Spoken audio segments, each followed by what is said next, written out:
Welcome, everybody. If you could take your seats.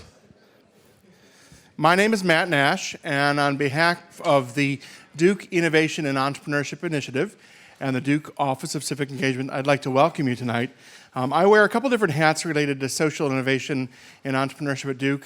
Here with the INE initiative, I serve as the Managing Director for Social Entrepreneurship, and I'm also a member of the CASE team across the street, the Center for the Advancement of Social Entrepreneurship at the Fuqua School of Business, where I serve as the Center Director for SEED, which is our Social Entrepreneurship Accelerator at Duke.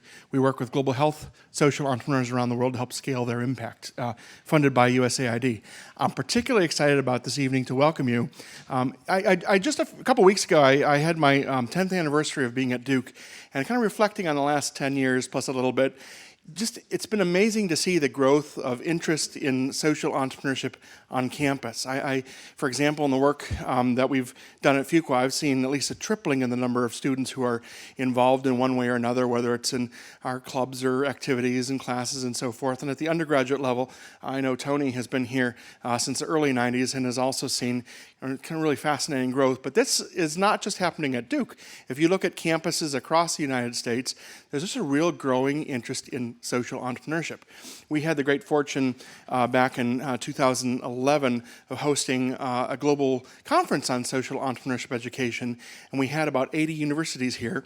And since then, at the Ashoka U Exchange, which happens every year, these days there are more than 200 universities that participate. We've seen the number of classes grow, the number of programs grow. We've seen high school students coming in, looking at potentially coming here and saying, well, what do you offer for aspiring social innovators and entrepreneurs? So that's been growing pretty significantly. And I think we could certainly say at Duke University we have a long-standing commitment to knowledge and service to society. One of the ways that's demonstrated most articulately is through our civic engagement programs. There's so many different programs, wonderful programs here at the university. One that hopefully many of you may be aware of, that Eric Mlin leads, is the Duke Engage program, and that is an undergraduate program where students have a summer of immersive learning, and that's now for a couple, 2-3 years now, if not more, Eric. I guess that's the number one reason why undergraduates cite that they're coming to Duke. So significant interest and experience. So we've been talking about how can we have a dialogue at Duke that explores the intersection of social entrepreneurship and civic engagement. And could we perhaps add something to that dialogue by bringing together a group of faculty and staff, program leaders on campus, with some representatives of national organizations and other thought leaders to have this dialogue. And as we started planning it, we realized somewhat that it would be a shame to have this dialogue off in a room somewhere, in a seminar room somewhere. It'd be much more exciting if we actually open the doors up to the dialogue and invite folks to come in and participate in that dialogue. So tonight will be a little bit different in that it's a bigger panel than you would normally see in a panel event, and it's intentionally so, because it's meant to be a kind of symposium-style dialogue, but we want to engage you. So hope you find that format exciting and interesting. We've had some discussions among ourselves during the day. We hope to continue those discussions and invite you in today.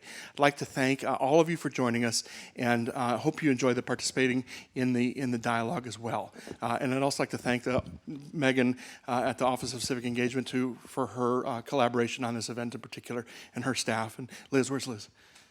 Liz has done such amazing work, and Catherine Black over here from INE, and Nancy White, who is over back at the table back there. I'd like to give everyone a round of applause for helping us pull this together. One other quick announcement before I turn it over to Megan to introduce Lori Patton, who will be moderating tonight. INE, the Innovation and Entrepreneurship Initiative, has a number of speakers and events. The one thing I wanted to make sure you knew if you're here today is that we have a new INE Academy, which has a variety of workshops throughout the spring semester. There's a handout in the back with a list of them. There's 4 workshops on social entrepreneurship, ranging from what it is to business models and theory of change, measuring impact, and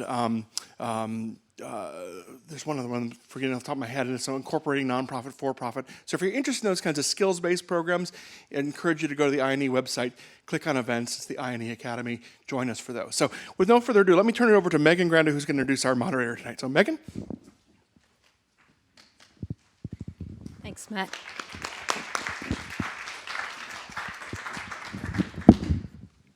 So I just wanted to follow up a little bit on what Matt said and clarify what the format of today is and the intention, and we're inviting you in at the tail end of conversations that have been going on all day between the panelists, the guests that we've invited in from outside organizations and some of our program leaders here at Duke and our undergraduate and graduate students as well. So this is the end of a long, day-long conversation, and we're happy to have you join us. I want to quickly introduce everyone, but want to first say that the common ground that we all have is that we are working in and through higher education.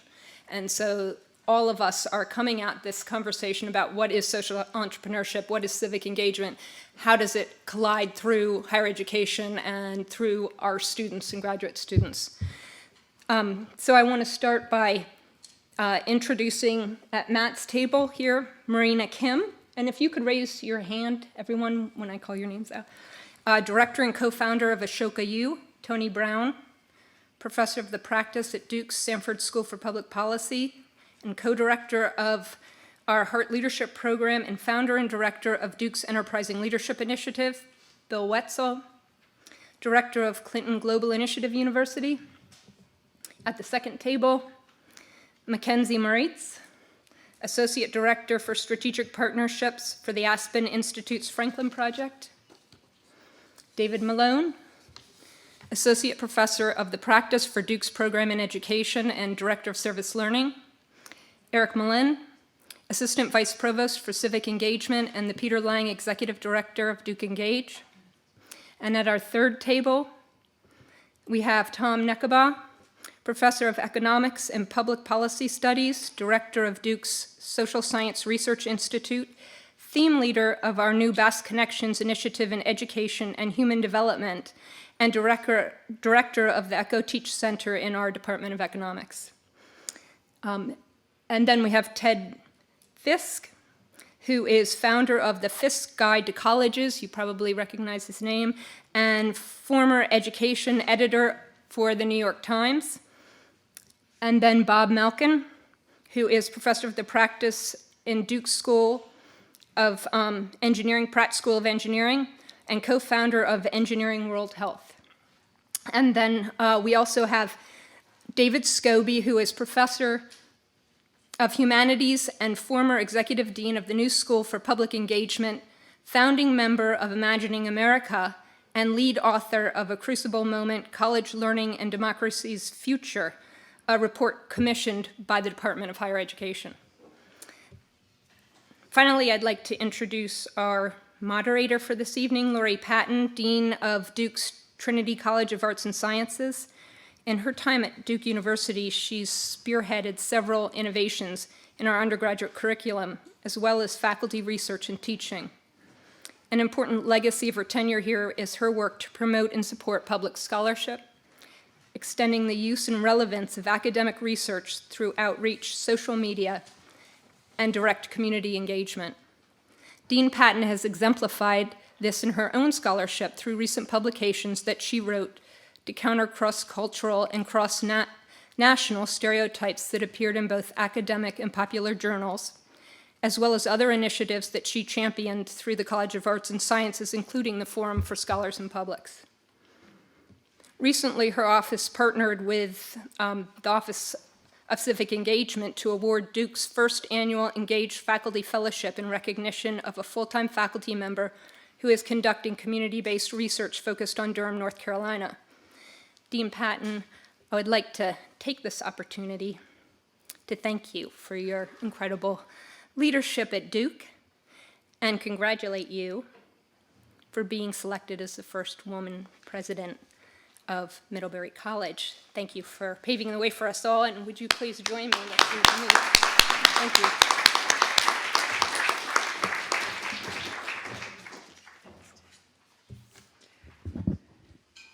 Okay, I'm going to do sort of standing Oprah style. I hope this works for everybody. Actually, maybe we could move this back a little so I can do some wandering here. Great. Well, Matt, thank you, and Megan, thank you so much for that wonderful introduction. This is a very sad moment and occasion for me, as well as a very happy one.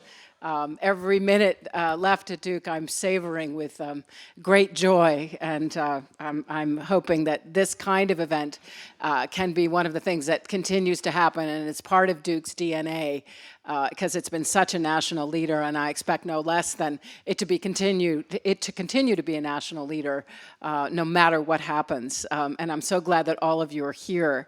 I want to begin before I turn to each of our tables to talk about the conversations we've had today by thinking about the three different elements that we put together in our conversations today. The first being that of service, the second being that of social entrepreneurship, and the third being that of engaged scholarship. And who would have thought that yesterday you would have woken up and said you get to talk to the head of the Fisk Guide to Colleges, the head of Ashoka, or one of the major players and movers and shakers in Ashoka, one of the major movers and players in the Clinton Initiative, and the Aspen Institute. That's what I call a Duke moment, where you just get to go there and enjoy and schmooze and figure it out. And the one thing that Duke is really good at is figuring it out fast and in really interesting ways.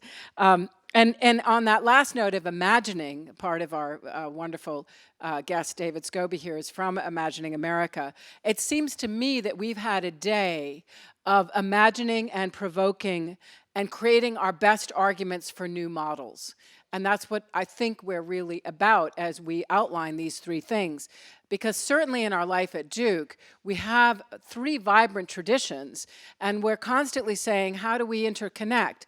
The academic life is so full of pendulum swings, where we say, okay, we're going to now be separate, because it's really good that we have our own missions, and then we wake up about a decade later and say, well, maybe we need to be together more, and we kind of do that backward and forward moment. And at Duke, we have this really wonderful tradition of service learning. And the way I think about service learning is students and faculty are kind of sitting in the classroom and thinking, I really want the moments of this classroom to go out. There's a centrifugal force, as well as get an idea of what people think about what's happening in our classroom in some broader service context. So there's always that moment, urgency to move out when you're sitting in the classroom, or to move back into the classroom when you're sitting somewhere in Durham or in other places in North Carolina. Social entrepreneurship, my wonderful teachers, Matt Nash, the late Greg Dees, as well as Tony, have taught me to think about finding your passion, connecting it to the world, and creating value around it. And that's a mantra that I use pretty much every day. And I think about, was that an ups? Oh, I thought you did a thumbs up there. Oh, you did? Okay, good. Even better, right? So thinking about that in terms of just social entrepreneurship as the time when we're walking between buildings and getting an idea, and wanting the urgency of that idea, sharing the urgency of that idea with the world, and figuring out how to make that idea stick in the world. Another wake-up moment that doesn't necessarily have to happen in the classroom, but beyond, in other kinds of contexts. And finally, the engaged scholarship question, where we're sitting at our desks or in our retreat place or in the library or in our lab, and suddenly there's an idea that we know we're going to publish with our guild. We know that. But we also want to create an urgency around it to share with the public. That's what the Forum for Scholars and Publics has done, which has had an extraordinary response at Duke. There's that moment of, could we co-create that scholarship with members outside of our guilds, and could we almost simultaneously share our scholarship with the wider world? And by the way, I'm a person who deeply believes that no matter what your field and how it has been dubbed irrelevant, every single field in liberal arts and sciences is potentially relevant. Someone working on Ukrainian was irrelevant 2.5 years ago, not so irrelevant now. And I win because I do 1,500 texts from 1500 BCE in Sanskrit. Maybe Akkadian is less relevant than Sanskrit from 1500 BCE. And when I know that at a conference I was at 10 or 15 years ago had to have bodyguards because it was such a hot topic from ancient India, then anything can be relevant, right? So I always win on that conversation. But that's the key moment, not to think about, oh, I'm irrelevant, now I have to switch fields.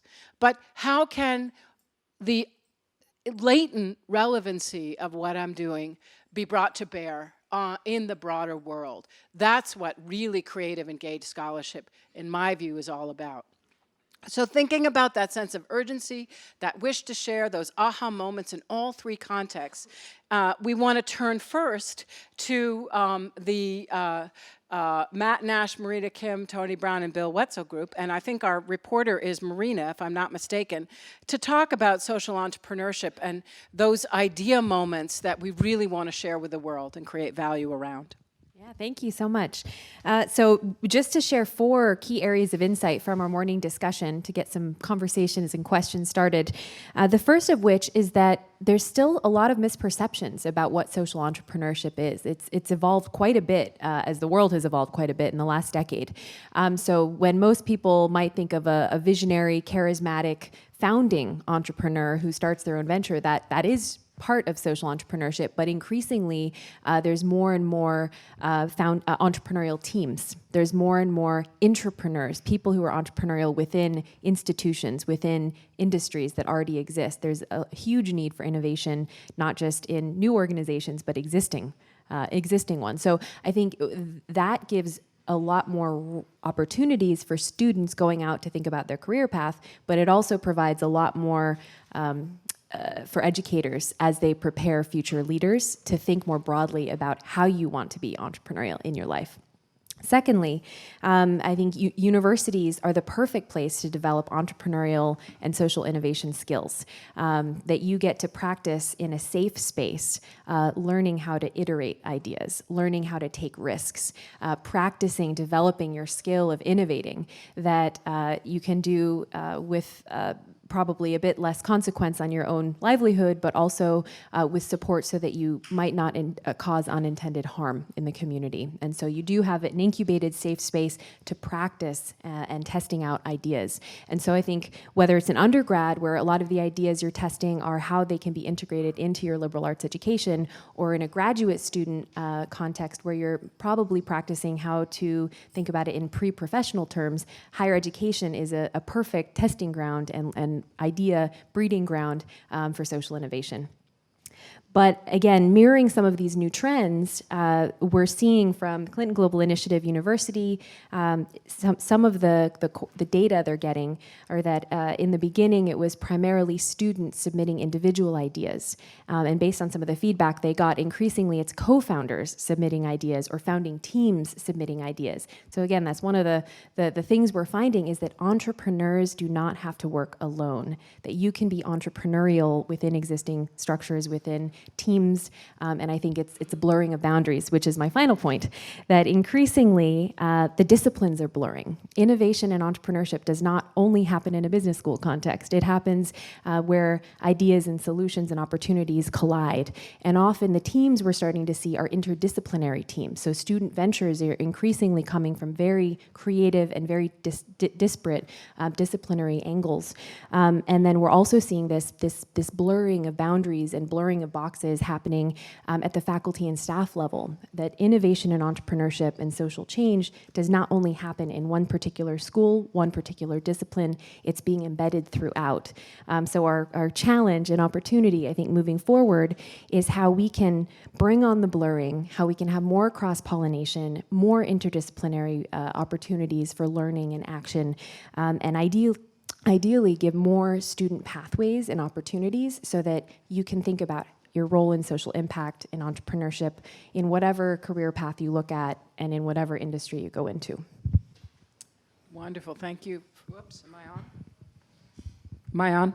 Yeah, you guys can. Okay. Thank you for that concise and very compelling set of themes, which my guess is we're going to be returning to in a number of different comments. I'm now going to turn to Mackenzie, I think, as our reporter. He looks ready with Mike. Go. All right, Mariana set a high bar, so I'm going to try to match it.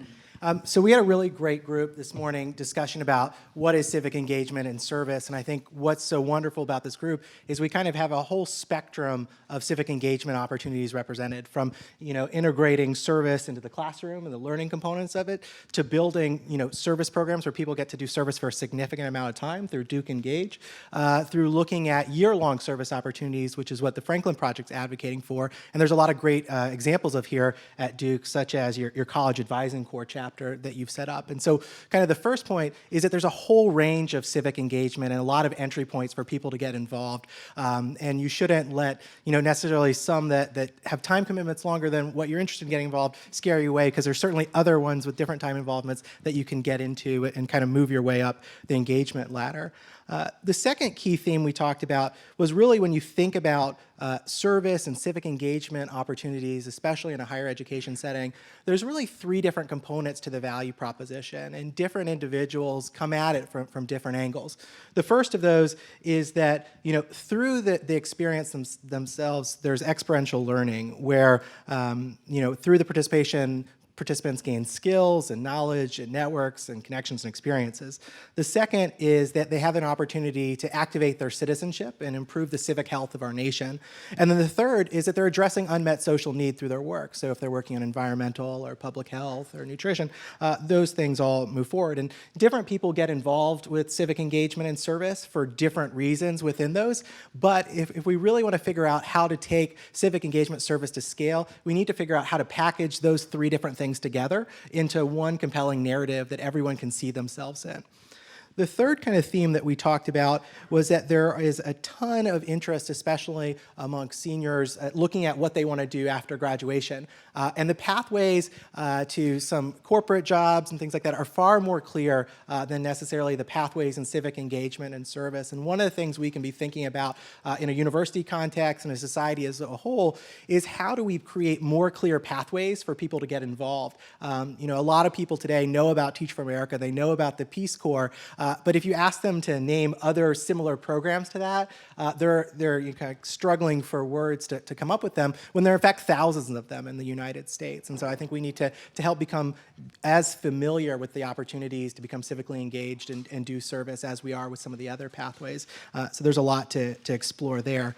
And I think that really leads into the idea that there are a lot of different ways that higher education can get involved with civic engagement, from service learning to thinking about how do you communicate the values that we value as a society. If you look at a university through what they communicate in their admissions criteria, for example, they're saying what are the things that higher education thinks are important. And together with employers, higher education and employers are really the two different institutions in society that set societal expectations. And so if we think about what those two are communicating to young people, those young people and their influencers will organize their life around doing those things. So that's something we should think about. Creating service opportunities within universities is huge. Career service offices thinking about how to make sure students are aware of all their opportunities, and deciding if we value service enough to give credit for it or not, are all things that are ripe for innovation and exploration. And I guess the thing I'll end on is that we discussed that, there are a lot of different things within civic engagement and service that sound great, and everyone's kind of gets on board. But one of the challenges to really taking it to scale is it's not controversial enough, and there's, everyone's kind of for it. And because it's not controversial, it kind of is always item 5 or 6 or something down on a list, especially if you're looking at a politician's list in presidential politics. But we discussed that there actually are some different issues to dig into within civic engagement and service that could need to be explored and I think make the conversation a lot more interesting. So we talked about unpaid volunteerism versus compensated volunteerism through things like AmeriCorps or the Peace Corps. We talked about what's the right length of time for service and what should we be seeking out. We talked about the reputation of various service programs. So, someone who participated in Teach for America, people might pat them on the back and say, good on you for doing that. But then someone who goes through a teacher education program and goes and teaches in the very same school, we may not award the same accolade. And so how do we build that commonality of experience across different types of service so that reputation and there's some perceived equity across those different programs. And then finally, we talked around about the concept of, should students save the world on their own time, or is it the university's responsibility to provide opportunities for them to save the world? And so I think there's a lot of different things we can dig into that to help kind of co-create what the vision for service and civic engagement can look like on a pathway to getting to a world where every young person and university student has the opportunity to participate in some type of service and civic engagement. Great, thank you very much. Equally concise and provocative. I'm going to out-provoke all of you with my questions, just to let you know. Go ahead. Is this on? Yeah. Can you hear me okay? Yeah. Before I start, let me say that Bob Malcolm and Tom Nekabit didn't have a chance to join our conversation. I want to invite them to kind of add to what I'm saying and correct it and tweak it in the ongoing conversation. You'll notice that you've just heard from two young, inspiring leaders in the world of social innovation and social entrepreneurship. And now you're hearing from a not-so-young faculty member and program builder who comes out of the world of community-based learning and engaged scholarship. And I flag that to say that one of the interesting things about this panel is that it's in many ways a generational dialogue about an ongoing tradition in American higher education of finding forms and practices for engaged democratic education aimed at being both transformative for students and meeting social problems and causing social change. And all of the practices that we've immersed ourselves in are explorations to find, and here I'm echoing Marina, models of teaching and learning and knowledge making that are interdisciplinary, that are both active and collaborative, that engage the world's problems on behalf of social change and even social justice, and at the same time, in doing all of those things, are transformative for students. And at the same time, and I think here's where the generational narrative comes in, these different forms sometimes tackle those common values and that common project in ways in which there's some interesting similarities and interesting differences, and in which I think there's often a kind of creative tension between the generation of practice that I come out of and the generation of practice that you've already heard about. So one of the things we talked about in our conversation is trying to name that creative tension, not in the way of choosing between them, but in the way of clarifying the different strengths and assumptions and priorities of these different ways of doing socially engaged education. So think of this as a bit overly flat compare and contrast between what I would call the tradition of community-based learning and community-based research based in community partnerships, somewhat older generations practice, and an emerging practice that Matt rightly said has really blossomed in the last 10 years of what we're calling innovation and entrepreneurship. The tradition of innovation and entrepreneurship tends to start from the idea that the world presents us with a set of problems that require innovative solutions.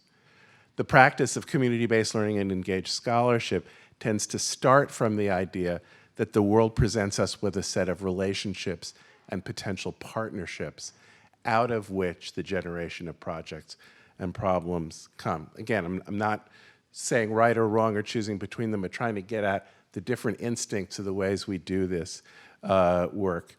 The community partnership tradition tends to see public partners as collaborators and co-creators in problem solving. The innovation and entrepreneurship model often has that built in, but sometimes starts with the idea of the public or the community as a client, a set of users, people who are in need of the innovation skills that this kind of practice rightly teaches. I'd say there's a primary focus on what I would call the ethics of collaboration in community partnership, and a primary focus on the values of design thinking and the powers of redesign in the innovation and entrepreneurship moment. Again, I'm overdrawing this, but to kind of help us think about different priorities and different styles. And it seems to me, in interesting ways, these two sets of practices or these two generational models conceive of students slightly differently in ways both of which are rich. In general, the student entrepreneur or activist is kind of the hero, the leader of the innovation and entrepreneurship model, even as there's developing a more collaborative practice, which Marina told us about. And the tradition of community partnership-based research and learning tends to cast students as apprentices in larger institutional partnerships. One way of saying this is that the student innovator is valued for her chutzpah, and the student partner in the community partnership is valued for her humility. And my own feeling is we need to find the sweet spot in teaching a practice that involves both chutzpah and humility. Okay, wow, these are really fabulous things I could just not moderate, but I think I'll go ahead. I have a way of unsettling, I hope, from the 3 different presentations. I have a question based on each of the tables that I would like all the tables to jump in and answer. So the first is, I was very compelled by what Marina said about safe space, and the university is a safe space. I think that's an open question for all of us, right? Sometimes universities feel like really safe spaces, and sometimes they're not at all. But the incubation idea that, relatively speaking, there's less at stake, and I think that's what Marina was trying to get at. So I would like to ask each of you, given your work, given what you're thinking about, given your conversations today, or whoever wants to jump in, obviously we don't have time to go every single person, what's the least safe but most necessary thing that you're dying to do? The least safe but most necessary thing that you're dying to do in your work, and why? It's the safest space you're going to get to say it. For us personally? Yeah, in the work that you're doing, et cetera. I think, do you want to jump in? Yeah, I'll jump in. I just decided on the last leg of my career, I'm going to retire in 4 years to teach half-time and spend the remaining of my time trying to build developmental programs for young alumni and to crack the code on how you can contribute to the development of the efficacy, agency, and identity of young alumni when they're working 24/7 dispersed all over the world. Why is that not safe? Because I absolutely could fail. Because you could fail. Yes. Okay. Vis-a-vis my aspirations. Right. Right. Great. Others?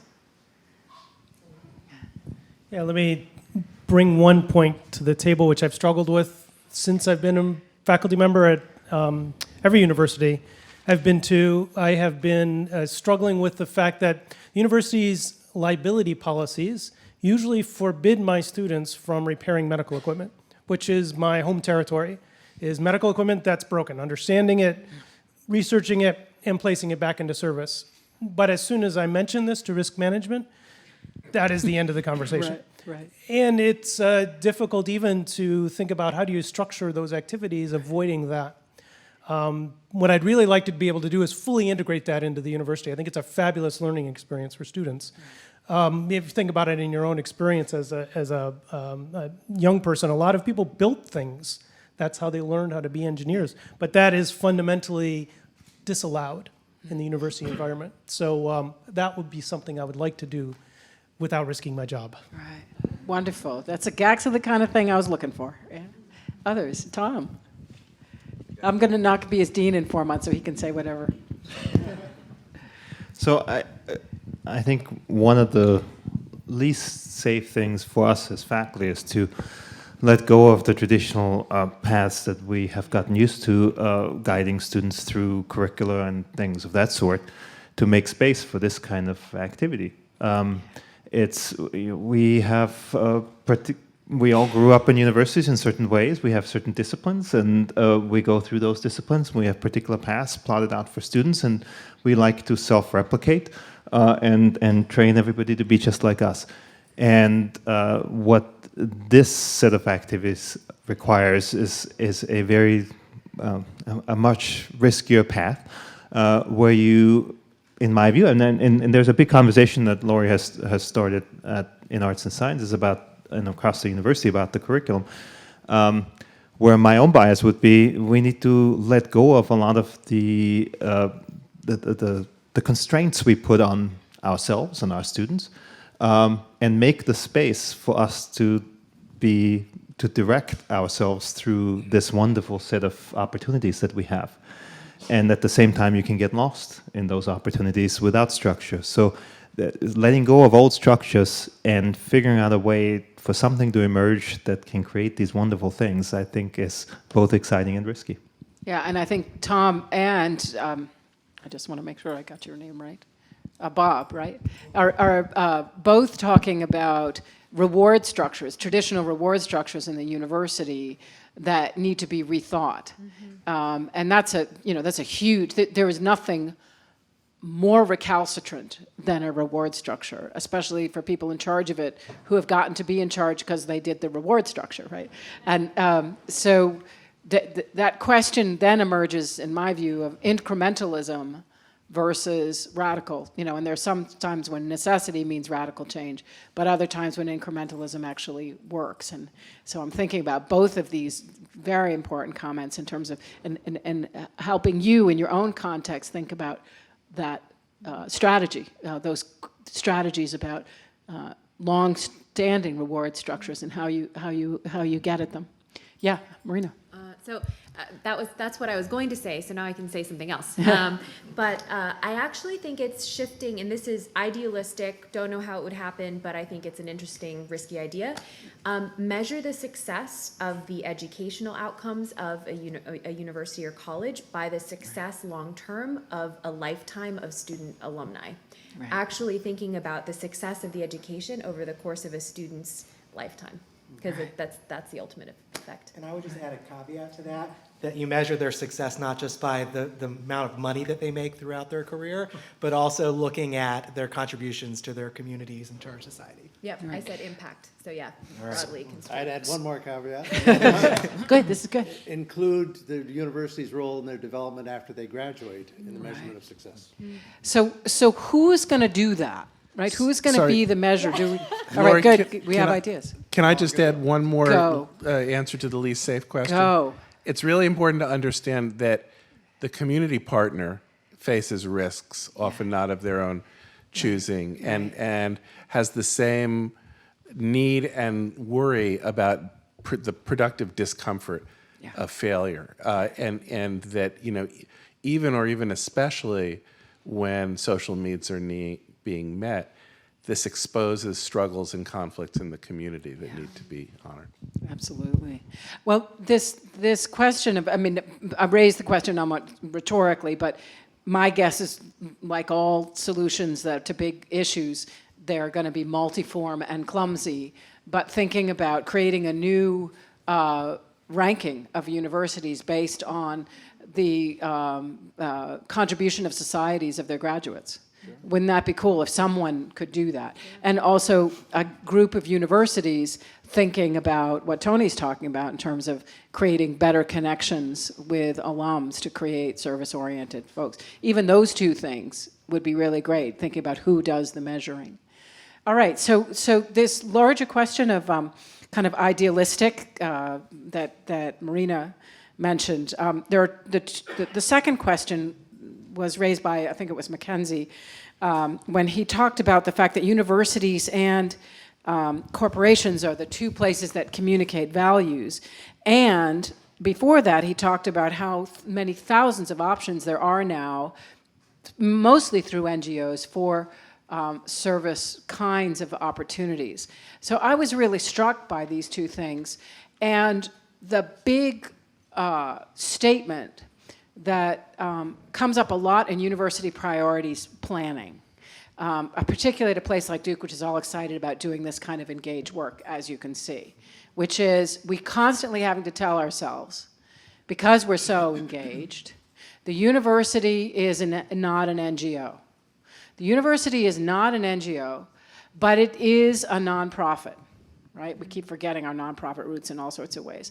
So I'm trying to struggle with that mantra every day, because the first thing probably all of us in the room want to do is think about some educational mission that looks a heck of a lot like an NGO. And then we hear people saying, well, the university isn't an NGO.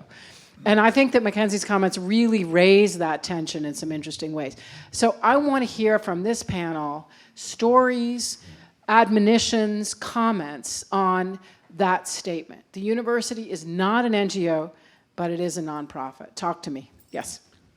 Lori, I can tell you a story because I think about that a lot. And when we created Duke Engage, we were constantly reminded that Duke is not the United Way. Okay, Right. so a student came to see me who had gone on our Duke Engage in Vietnam program, and he came in to see me and he said, "Dr. Mullen, how much did it cost to send the 10 of us to Vietnam this summer?" Right. And I said, "About $80,000. Right. And he said, "Do you know what that community could have done with $80,000? And they had built a school. Do you know how many schools they could have built? Do you know how many teachers they could have hired? Do you know how many books they could have purchased?" And my answer to him was the following, which is that if you were to ask me to spend the over $4 million a year that we spend in Duke Engage to solve the world's problems, I probably wouldn't design Duke Engage. But if you were to ask me to design a program that greatly contributed to ameliorating the world's problems and contributed to the education of young people, Duke Engage is the program I did design and run. And so you always have to keep in mind that student outcome part of this. And you're right, we're not an NGO in the traditional sense, and we're not the United Way. Yeah, great. Other comments or thoughts about this? Matt? Well, I'll add that in one sense, if you think of Duke maybe not being an NGO, but as a nonprofit, we have responsibility to society to use our assets in a way that benefits society. And I think one of the things that we often see is the need maybe to draw upon whether it's the thought leadership across this university, the young talent and the students, and certainly our relationships around the world and the communities to bring those to impact. One example I'd give is I alluded to in the beginning, our Social Entrepreneurship Accelerator at Duke. What that really is a group of faculty and staff and students from medicine, business, policy, engineering, a little bit law, the Global Health Institute, and what we've tried to do is create an interdisciplinary initiative that's kind of a development lab where we're trying to draw upon those disciplines to both identify and work very carefully with social entrepreneurs with proven innovations in global health and help them scale their impact and achieve greater impact. That means we need some health expertise. We need some business expertise. We need students who can go out in the field and spend the summer and advise and work on projects that need to be done, but then help us learn more. It means we need people in the field. So we've just opened an office in Nairobi. So for me, it's an outstanding example where we're drawing upon an interdisciplinary approach to address the world's issues and not just sitting back in our ivory tower, but engaging and so forth. So that's a positive example for us, I think. Anybody? No, go ahead. Yeah, I just wanted to point out, I'm not sure I want to respond exactly to the comment, but I did want to point out that this is a somewhat uniquely Duke perspective. Many of the hospitals that I go to, I often find university partners there who are in direct competition with other NGOs for their grants, and they are implementing healthcare, implementing PMTCT products, and a lot of other direct NGO competition activities. Right. It's that Duke has selected not to play this role, or at least has selected not to largely play this role. Right. Many other universities see no problem with doing this. And I actually, I'm very glad that Bob raised this, because I was going to ask, does anyone want to argue with me? Or argue with the statement, I'm not sure which I believe, but that there are ways in which the universities do act like NGOs, and each university has a kind of responsibility in each of our contexts, wherever we come from, to figure out what that line is. Mutatis mutandis, if you're working in an NGO, how responsible are you for creating expertise? Because I don't know about you, but the NGOs I've been involved with, oh my God, the expertise I got from them, probably as valuable as many of the classes I've taken in university. So very interesting questions of blurred lines. I'm going to move to my third question because I want to make sure we have time to open up, engage in the audience, or the co-participants. Audience is the wrong word. So the third thing is, I was really struck by what David said about generational dialogue. And he was all collaborative on us, right? Which is right, because that's who David is. And he said, here's this model and here's that model. And we all are going to nod, because whenever we talk about concepts, we usually agree. or at least agree. We find spaces where reasonable people could both agree and disagree. And I think that he did a beautiful job of describing that generational dialogue and set of differences. And nobody really would want to, conceptually anyway, argue with the partnership model, community partnership model. No one really would want to take away the chutzpah of the student hero, right? So both of those things are go for it. But I want to hear from people about the fights, right? What are the generational fights? What are the one thing that you just, in one particular situation, you wanted the younger generation to get that they didn't get because they're too busy? You know, we're slaves to progressivism in the university, right? We want to get away from the research of 15 years ago because that's bad. 10 years ago, maybe recent. 50 years ago is intellectual history, so that's good. But, you know, we're so inherently progressivist that we want to embrace that new model. But where are we annoyed if we're part of an older generation of community partnerships about that other model? And where in the new models are we feeling like we're still sort of stuck in the mud with community partnerships or however else we want to think about it? And I'd love to hear the specifics about the fight, whatever it was, because that's where it's going to get creative. I'm trying to do what David is asking us to do, which is to get creative around this, and the only way we can do that, in my view, is to get really ethnographic. So, wow, lots of cool hands. Go. Okay, I'm going to go to David Malone because he hasn't said much. Go. I think that in terms of things that, I think you used the word that might upset us or frustrate us, a lack of humility, a sense of impatience. These are things I see in students that I find myself speaking with them about, and sometimes I feel like it's generational, like I'm the old guy. So, and they don't have the capacity sometimes, in my view, just to be in community and to listen to community. Rather, there's a perception of we need to do things to community. Right. So those are some of the frustrations that I feel, but I want to learn from the other side, you know, the ways in which I can grow. I did notice that the three people who immediately raised a hand were all from the older generation, so I want to make sure the younger generation jumps in. And of course, I'm not assigning, I'm not being age stereotypical. We may have older people who are entrepreneurial and younger people who are community partner type folks. True. Exactly, that's right. Important point. It is. David, and then, Generational. yeah, we won't necessarily think of it as a generational in an age focus. Yeah, go. So I do. I'm glad you pressed on what I said. I think this is actually a really important and generative point. I think what David said about the need for humility, I'd second that. I'd also add another worry.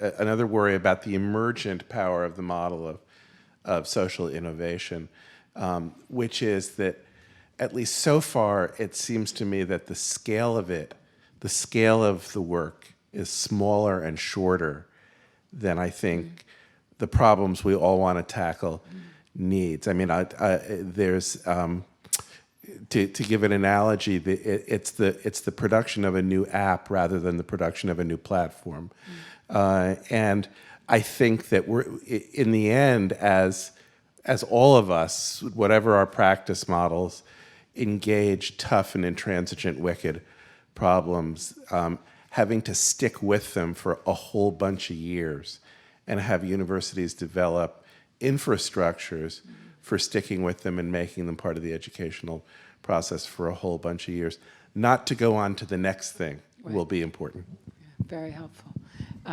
Yeah, sorry, Eric, I want to just turn to Marina for time's sake. Yeah. Well, I actually just wanted to, I don't want to talk too much, but I do have something to say. Okay, so actually there's two comments. The first of which is, I don't know how much of it's a generational difference versus an age difference. In that, I wonder if, 1-2 generations ago, that actually there's something about when you're graduating that there is, when you're 22 years old or so forth, 1 year, 2 year, 3 years, it seems like a long time. When your time horizon has been stuck in semesters, 2 semesters is a long time. So I think it's actually a sense of time and perspective rather than necessarily a millennial generational attribute that I wonder if, you've become more patient, than you might have been more impatient when you were 22. So I think that's just one question. Is it a factor of age and life experience that you just become more mature and humble and patient over time? Or is it something that is millennial? I don't know. But then the second fact is, the more we've been talking today, the more I actually am refreshed and inspired by the fact that if there's a spectrum of opinion, we are actually significantly closer than we might have thought before we even started the conversations today. When you actually peel away the layers, I would argue that in the past 10 years, most of the biggest critiques of social entrepreneurship and social innovation, they have mellowed from a more rigid, narrow definition to be a much more blurred, nuanced, sophisticated way of thinking. And I believe it's because we've learned from so many other related fields of practice. And there are people coming from service learning, civic engagement, design thinking, coming into to question and grapple with and expand what impact really means. So I think the more we keep talking, the more it will keep expanding. But I just think the biggest danger is actually that the language and semantics are dangerous, and that we actually, when we talk about what we're talking about, I think we're more closer than it might seem on the surface. Right, great. I'm going to turn, because my guess is just looking at the faces, that there are going to be some folks who want to jump in. Megan, about 10 minutes of, just about 7:40, for folks to jump in and engage with anyone, anything. Yeah, and if you could just introduce yourself and where you're from, that'd be great. And way in the back in the jacket, and then we'll go to the person in the green shirt. Yeah, well, I am Martin Ramirez. I am a second year student of Master of Environmental Management at the Nicholas School of the Environment. And recently it has been important that the topic of diversity everywhere, and everyone touched points on multidisciplinarity and interdisciplinarity. But I wanted to know your opinion in diversity, and it's interesting to see a panel of 10 white male and a woman. But what is your perception in the topic of social entrepreneurship and civic engagement? We'll take the first stab at that, I guess. So thanks for the question. I think that's a really important question. From the civic engagement perspective and thinking about the Franklin Project in particular, we're really thinking about how do we create a country where every young person has the opportunity to do a year of service.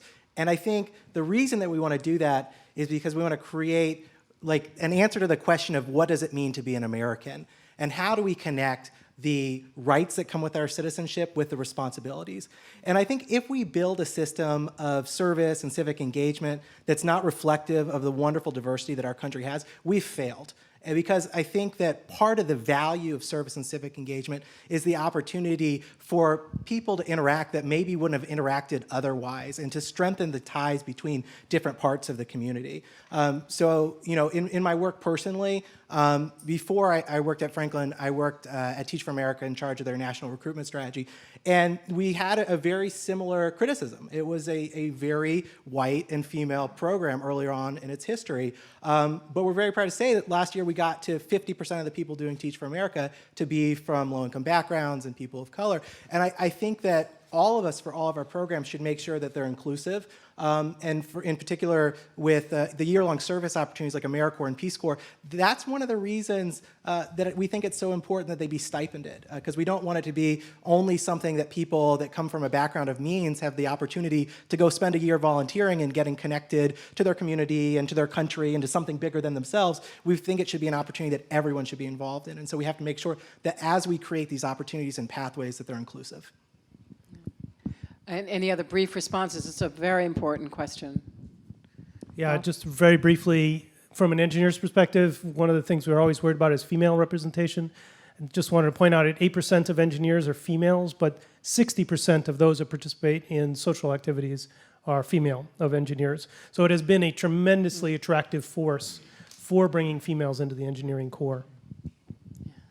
And, I'm sure you're all familiar with the studies that have come out on how diverse teams are actually more effective teams. And I think that makes a huge difference based on exactly what Marina was talking about entrepreneurship coming in teams now, much more than an individual lone genius entrepreneur of some kind or other. There's a question there. Yeah, tell us your name. Hi, I'm Ted Gallagher. I'm an undergrad in public policy. And thank you. I guess my question, I've heard a lot of stuff about this kind of generational gap, the older generation thinking more of, humility, the younger generation being more interested in results and pushing for things. And as we hear all this stuff about interdisciplinariness, I'm wondering if anyone could comment kind of on what the schools might be able to do, not just to cultivate kind of the mind, this interdisciplinary attitude, but kind of the hearts. Because one thing that interested me about social entrepreneurship was kind of this focus on ethics and character and kind of areas that are traditionally out of the purview of what an educational institution would do. So how do you think universities can foster this development kind of ethics or an interest in civic engagement? How can we bring in kind of maybe external things like mindfulness, existential, philosophical kinds of frameworks that can help people to address these big problems? How can we address this kind of stuff? David? I mean, I think that's a great point. I actually think across all of the practices represented here, there's a common commitment to ethical reflection that often challenges the segregation of that in ordinary academic practice. So I think you're spot on. I don't think those are generational or any other kind of differences. And I think we're getting better at developing practices of reflection and attending to the social and human relationships in practice-based work that get us out of simply being results-oriented. But I mean, with things that are as simple as journaling, for instance, in classes. But you do this at the retail scale of particular engagement with the work that you're doing and thinking about its ethical consequences. Others. Let's go to Tony and then Matt. Well, so we talk about safe space and the need to change culture and change habits and change incentives. I think there's a question I raise frequently, and that is to what extent, if at all, should we have explicit objectives in our academic teaching of having outcomes involve social and psychological development, above and beyond knowledge and cognitive development? And I raise that question also in public policy. To what extent should the public policy's position answer to that question be different from the political science department? To what extent are social psychological development explicit objectives in our teaching? I agree with the other two, and I just add two quick thoughts. One is to be able to have an atmosphere where students and faculty can take risks and be able to experience failure and learn from that failure. It's something we still shy away from, especially in prestigious universities. And the second thing I'd say is apprenticeship. I think making opportunities and supporting opportunities for apprenticeship so that more students can, maybe the point Mackenzie made earlier about career centers having to share these types of opportunities out there where students can spend a summer or a year in immersive learning with innovators or others, change agents on the front lines of serious issues that can understand through apprenticeship, seeing it through the other eyes, and learning that way as well is critical. I think those are really great responses. A pragmatic answer, there is a Society for Contemplative Studies in Higher Education, which you probably already know about if you're asking the question, but it's a wonderful resource for thinking about the integration of contemplative practice and mindfulness in ways that are rigorous and don't interfere with the research mission or the pedagogical mission. I would only say that the original point of education, again, 1500 BCE, I win, was to create those opportunities for ethical reflection. So it's very ironic that we sort of have to go and grab it back. And even, the wonderful group that started Phi Beta Kappa and William and Mary in a pub right outside William and Mary, their role was to create ethical landowners. We no longer are about land ownership, I hope, although we might want to think about ethical land ownership, certainly, but the idea of a citizen is no longer that person who holds land. But I think we need to rethink that question of ownership in a new society in really mindful ways that I'm not sure we've quite fully gotten that. So, we have two more, and I think we're going to go in the way back in the bluish green jacket. Yes. Thank you very much. Darla Deerdorf with the Duke University Center for International Studies.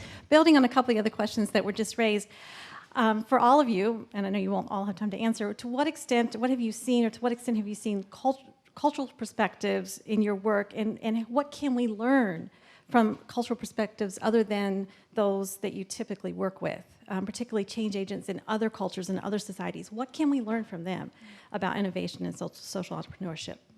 Thanks.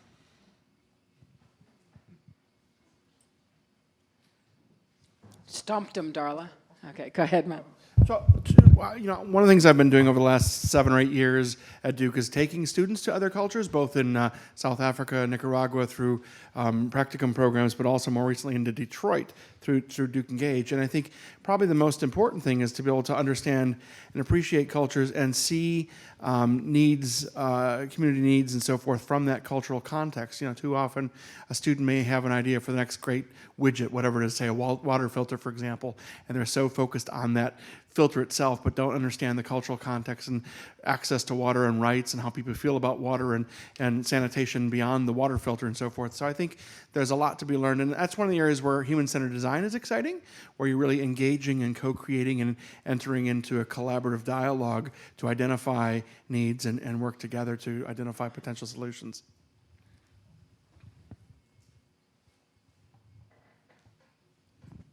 Well, let me jump in with a thought which doesn't quite fit, but that's okay, I guess. Which this question of cultural understanding bothers me fundamentally as an engineer. If I want somebody to remodel my kitchen, I don't want them to move into my bedroom for 2 years until they fully understand my culture, and then they can remodel my kitchen. Just want them to get in, remodel my kitchen, get out. And to some extent, that model has value for aid. And so as an engineer, I really struggle with this concept that I'm supposed to be extracting some sort of cultural knowledge as part of my aid. I don't think I have an answer to your question, but I just want to point out that it grates on me, this concept. Right. Okay, but Bob, even you would say the Pratt pouch as a solution, and there's a cultural context in which you want to deliver that pouch so people will want to use that to prevent transmission of HIV to their babies. Of course. I mean, as an engineer, you can't just build a bridge in the middle of nowhere, right? I mean, you got to understand what you're getting into. But it seems like there's more to it when people talk about this cultural understanding. It seems much deeper than simply meeting the needs of the community that you're trying to serve and understanding them. I'm certainly not saying that was the question, but sometimes I hear it that way. Yeah. And I think Bob's way of thinking about it is, or response to Darla is, how much cultural context do you need, right? And is it infinite? And Darla's devoted her whole life to it, so she would say it's infinite, and you're like, I'm doing the other thing. This is a great conversation. I want to move to the last lady in the grayish sweater. Yes. Hi, I'm Kim Langsam. I'm at the Center for the Advancement of Social Entrepreneurship, working on the SEED program, which Matt mentioned. And I guess I'm wondering how we can also support students after they graduate to go in and out of the corporate sector. And there's a lot of students I work with who are really civically engaged here and really feel like they can contribute the most in their careers if they get experience working for a consulting firm or a bank. But once you go there, sometimes it's hard to come back. And so how to incorporate some of those things. I believe there's a program at Harvard where they go ahead and entice young graduates who are kind of not traditionally on a business path to go ahead and apply to an MBA program 2 years down the road, so that they will then come back and get an MBA. So I'm just wondering about what some ideas are to continue to help students navigate coming in and out of those two areas. I mean, it seems to me the best thing we can do, and one of the best things that comes out of conversations like these, is that civic engagement, social entrepreneurship, those things aren't 0-1 propositions. You're not either a social entrepreneur or not a social entrepreneur. You don't have to choose. And so oftentimes people close themselves off to this because they say, I can either go and change the world and be poor, or I can go on Wall Street and make a lot of money, and maybe I should do that first. Maybe one day I'll have money and I can use it for good things.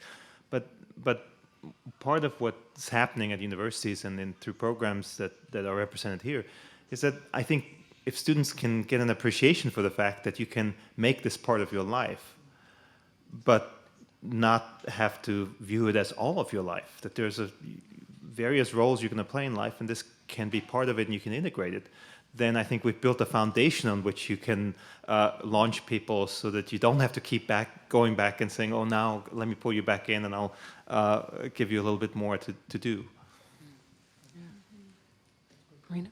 Yeah, it's not a rocket science answer, but I think just keeping friends or professional networks with similar values, even if it's not your day-to-day life, if you might be wearing one hat, I think being around people who have a spectrum of institutional and organizational affiliations that align with the value set you're trying to create, I think that can be one of the best ways to always be your bridge back in. It's always through networks. And so, Tony will be a great network for alumni, for any alumni who want to graduate from Duke and be part of a professional network of people with values and pushing their leadership boundaries.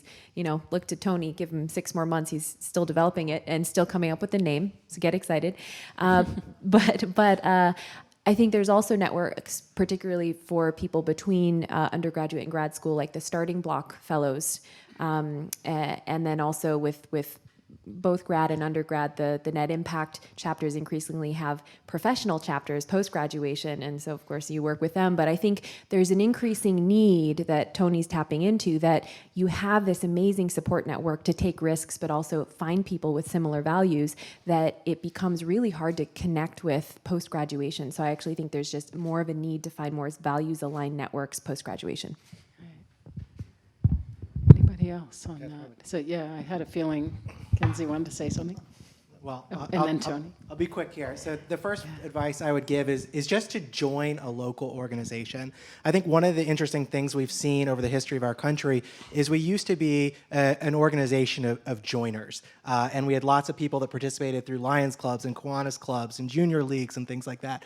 Over time, we've had less people participating in local organizations, but more people participating in single national issue-based organizations. So we're really good right now, for example, at raising money for research for a particular disease, but we're not so good about getting together and talking about as a community what our community issues and making sure that our neighbors are taken care of and the pothole down the street is taken care of and everything else like that.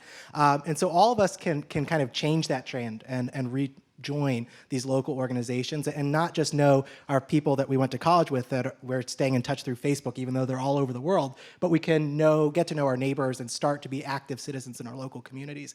And I would, of course, not be earning my paycheck if I didn't encourage everyone to do a service year at some point through the arc of growing up. Even if that means convincing the company that you end up working at to create a service sabbatical program so that you can take a year off after you've worked for 3 or 4 years and been burned out and go work on one of these different issues that you care so much about. Great. Tony? Well, I think there are a couple of mindset issues. It's easy to view social entrepreneurship at Duke as something that's built around students starting ventures and going out into the community with chutzpah and saving the world. I differentiate between social entrepreneurship and social entrepreneurship preparation. Social entrepreneurship preparation is focusing on the development of students in ways that not only will prepare them to act as social entrepreneurs down the road, but calibrate really quite well with the outcomes of a liberal arts education. Mm-hmm. So social entrepreneurship at Duke is more about contributing to students' liberal arts education than it is to helping them have startups. And that's one key mindset. The second mindset is, as we've talked before, is our work educationally is not complete when they graduate from college. So you have to have a mindset of staying in their lives so that when they are ready to act in a different way, you've continued to help prepare them and help them make that switch. That's great. We have a very urgent, if it's the absolute final one, because we do need to go, but I sense that everyone's having a good time, as am I, so go ahead. Thank you, everyone. My name is Matilda Verdier. I work at the University of North Carolina at Chapel Hill, down the road. Welcome. And one question I have is kind of to include this in the conversation. We've heard a little bit about diversity, but as I work in social entrepreneurship space, this is definitely an ethical question that I face kind of every day in my work. We see kind of 2 different conversations going on nationally, and one is social entrepreneurship programs accelerating across the country, across campuses, more funding even, more staffing going into these initiatives. And then the other parallel conversation is higher ed is becoming increasingly very costly and more non-accessible.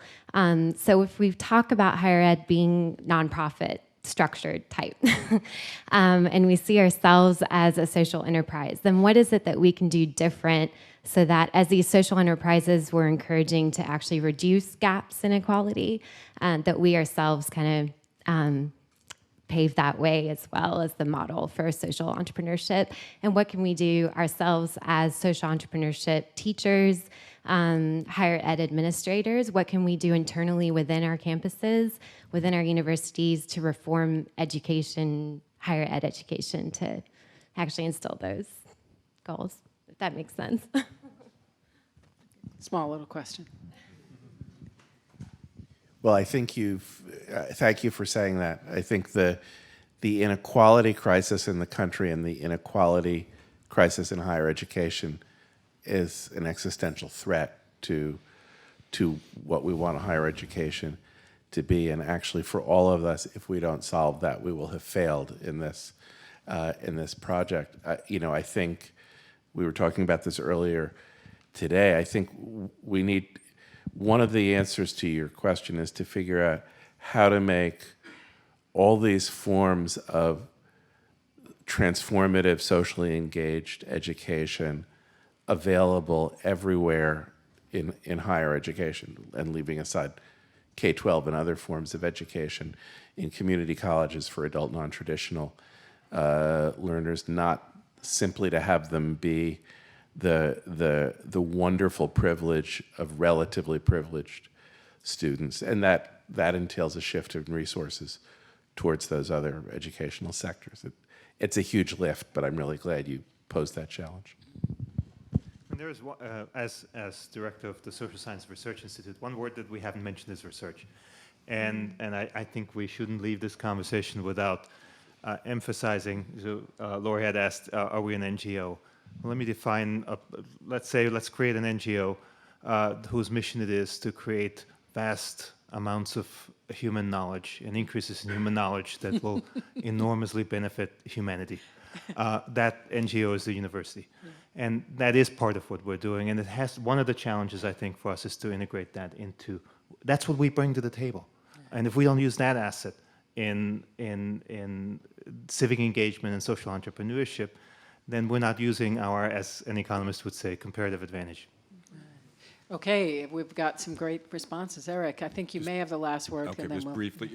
I think your question brings up a broader issue that I've been thinking about, and David's answer, I think, is right on, which is if there's an inequality crisis in American higher education, I believe that we're not going to innovate our way out of that, right? And I actually don't believe we're going to innovate our way out of many pressing social problems. That what we're talking about, David used the word, we're talking about an allocation of resources. And when you're talking about or changing allocations of resources or increasing resources, you're talking about political battles. You're talking about fundamental political disagreements about issues that we're not comfortable talking about. So to go back to Lori's excellent provocative question, what are you scared of talking about? This is kind of what we're all scared of talking about. And I think innovation, as much as I respect so much of that work, is something that keeps us from having the very difficult conversations about what are we doing with our resources? Should we have merit scholarships? I mean, you could go on and on about that. I don't think we're going to. There's MOOCs. They're going to help at the margins, but we're not going to innovate our way out of the inequality. We're going to have very important political resource conversations that I think we're really reluctant to have. Well, I want to end with exhortation. Mackenzie's comment earlier really, really struck me and stayed with me about what's the difference between going and teaching for a year versus going and getting certified and teaching in the public school system. And one is sort of heroic and yay, and the other is, oh, a career path, and here we go. And I think that's really powerful for the following reason. We were talking about, finding your networks of like-minded people. And that's such an important thing. when you're in a place where you're not necessarily feeling that you're with like-minded people. We also exist in a world where the Facebook affinity groups are the things that actually are now working against diversity. So we have this really interesting way in which Marina's right, we have to find our like-minded folks if we're not there.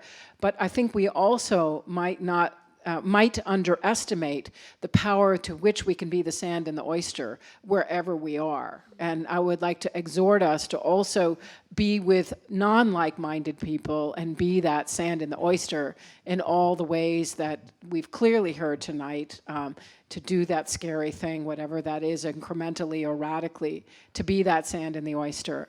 And the second is, I love Darla's question about the cross-cultural moments for all of us. And I think there's a wonderful word that comes from Sanskrit, believe it or not, but is now an Indian word that is used all the time in Indian politics, which is yugad. And yugad means, this is very much in the spirit of Bob and Darla together, I'm trying to mediate between them here, is making it work, making it fit, just figuring out how to get the computers from one end of the village with an ox cart, or rigging it. And it's partly kind of slapdash, it means, but it also means real creativity in the face of challenge. And it comes from the word yoga, or from the Sanskrit yug, to yoke or to join. It's contemplative, actually. So there's that word yugad I've always loved, because it's actually now become a term of political action. So it kind of links to Eric's final thing. So I'd like to introduce that word to all of your vocabularies as a cross-cultural word that I've learned a whole bunch from, and to say that with that idea of yugad, of making it work, that's what we now need to do in each of our contexts as well. And it's jerry-rigged, and that's the best kind of creativity. Thank you so much for the creative individuals here. And I hope do we have a next thing?